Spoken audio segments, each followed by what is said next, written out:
memory by continuing his work through educational, historical, and cultural programming, public policy analysis, and public discourse on contemporary issues, in particular, racial, economic, and social justice, academic scholarship, and community service.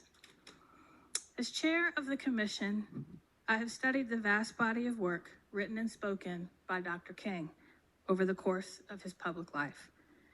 I want to focus on two of his speeches today. Over the past year, we have heard many, including our newly inaugurated governor, quote Dr. King's most famous line from his most famous speech, "I have a dream," where he said, "I have a dream that little children will one day live in a nation where they will not be judged by the color of their skin, but by the content of their character," specifically his 4 children. But as I have heard this portion of the speech mentioned, often it is clear not everyone has read the entire speech or the majority of speeches given over the course of Dr. King's life. Dr. King's speech at the March on Washington was not simply about treating people the same, regardless of color or race. It was about redressing over a century of inequity in our nation. It was about making the reality of our nation match the promise of its founding principles. It was about the fierce urgency of taking action immediately and the dangerous repercussions of failing to do so. Dr. King framed his speech in the historic context that 1 century after Abraham Lincoln signed the Emancipation Proclamation and the 13th Amendment abolished slavery, the descendants of slaves still had not achieved the full freedom and equality, but were, quote, sadly crippled by the manacles of segregation and the chains of discrimination, living on a lonely island of poverty in the midst of a vast ocean of material prosperity, languishing in the corners of American society, and exile in his own land. The purpose of the March on Washington was to dramatize a shameful condition, as he called it, the deep chasm between the promise of equality and liberty in our nation's founding documents and the reality in 1963. To put a finer point on it, Dr. King declared that the purpose of the march was to cash a check. He reminded us that the words of the Declaration of Independence and the Constitution were a promissory note, that all men, and I would add today, all people, would be guaranteed the inalienable rights of life, liberty, and the pursuit of happiness. The march was to call out America for defaulting on that promissory note in 1963 and to take action immediately. He went on to outline the work that must be done, and then he spoke of his dream, because only after the work was done could the dream become a reality. Great progress was made a year later with the Civil Rights Act of 1964, and then the following year with the Voting Rights Act. But when Jim Crow legally ended with those victories, the work was not finished, because the legacy of slavery and Jim Crow did not magically disappear, as if those bills were a magic wand. For the rest of his life, Dr. King struggled with the question of what's next. As he titled his final book and several speeches, "Where do we go from here? Chaos or community?"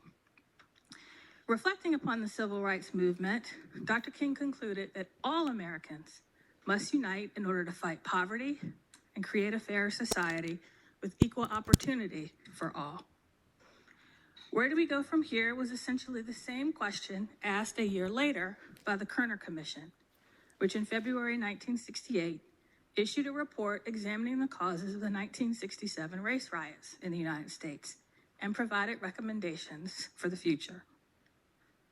The report berated federal, state, and local governments for failed housing, education, and social service policies.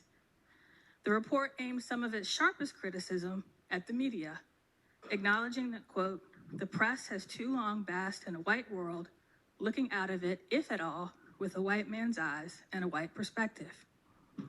And the report noted, quote, what white Americans have never fully understood and what the Negro can never forget is that white society is deeply implicated in the ghetto.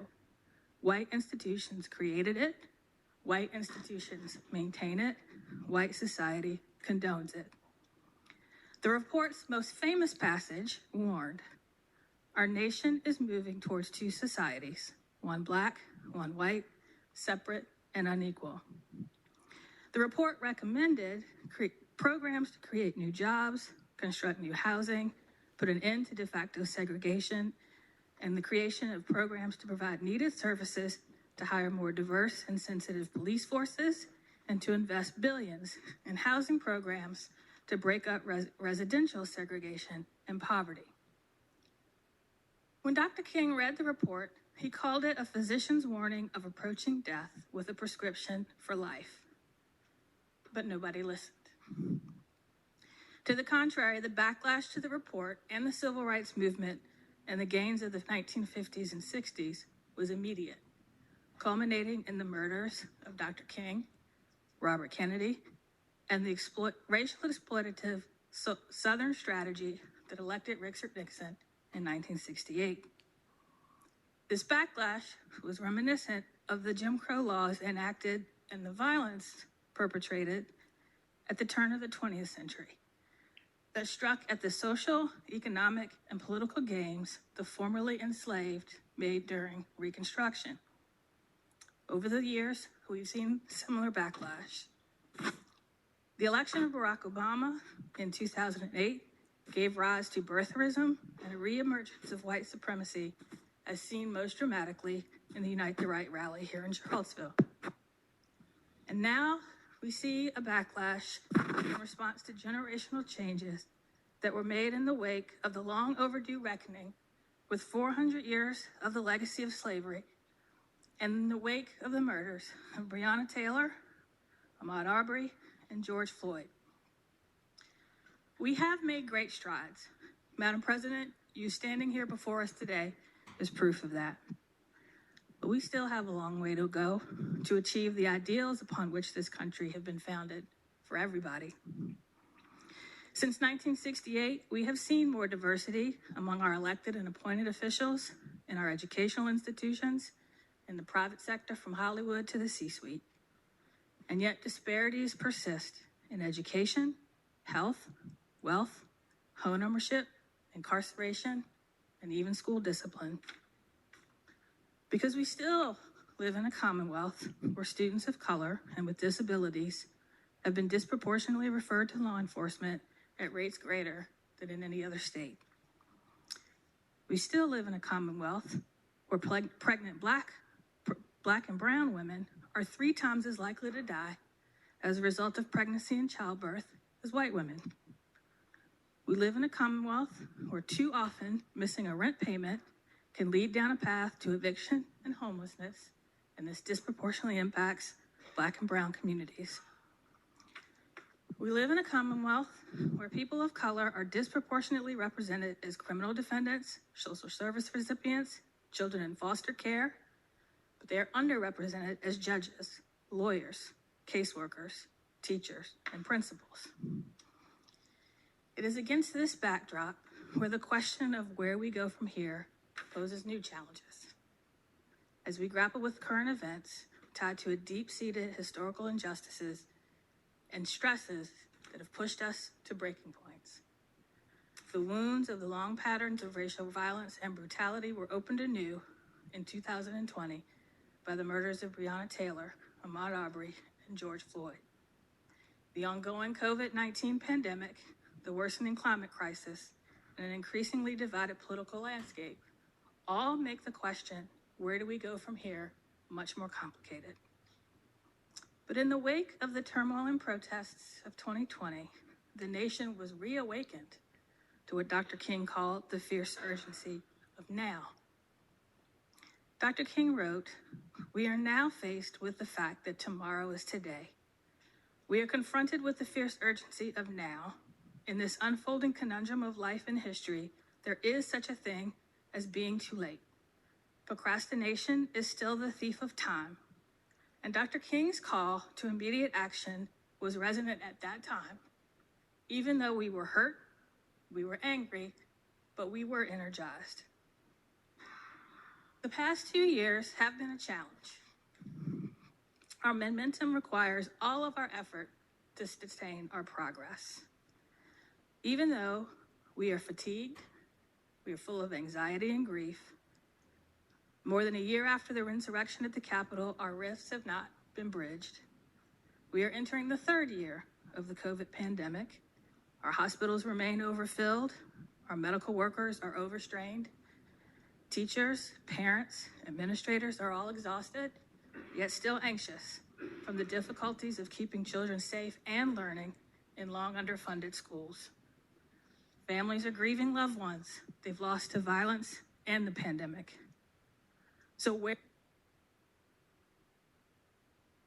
do we find the momentum to move forward and the energy to continue to ask, where do we go from here? When frankly, at times, it feels like we are barely treading water. But exhausted as we are, as divided as we are, we cannot let go of Dr. King's urgency. And while we can pause and look back on what we have accomplished and know that we are better for it, we must, together, continue our commitment to eradicating inequity in our Commonwealth and in our country. And we must do so, and I'll reference a third speech Dr. King gave, by loving our enemies. Dr. King understood that only through love, the love of a country that called on it to live up to its promises, the love of humanity that called on us to recognize the humanity in each other. He never gave up, and neither should we. And so, Madam President, I close by reminding everyone of the theme of this year's King holiday as designated by the King Center in Atlanta. It starts with me, shifting priorities to achieve the beloved community, because we all have a role to play. We cannot just leave it to our institutions. Those institutions are made up of people. And so I ask each of us here in this body, in this Capitol, in this Commonwealth, in this country, every morning when you wake up, ask yourself, what am I doing today to help achieve Dr. King's true dream of a beloved community? What am I doing today to make his dream a reality, if not for my own children, then for children for generations to come? Only by renewing our commitment this year and every year, even when it's hard, even when it's uncomfortable, will we reach the day Dr. King talked about on the March on Washington, when we can all hold hands and say, free at last, free at last. Thank God Almighty, we are free at last. So, Madam President, I move that when we adjourn today, we do so in the honor and memory of Dr. Martin Luther King, Jr. I thank the Senator. Is there any other business to come before the Senate?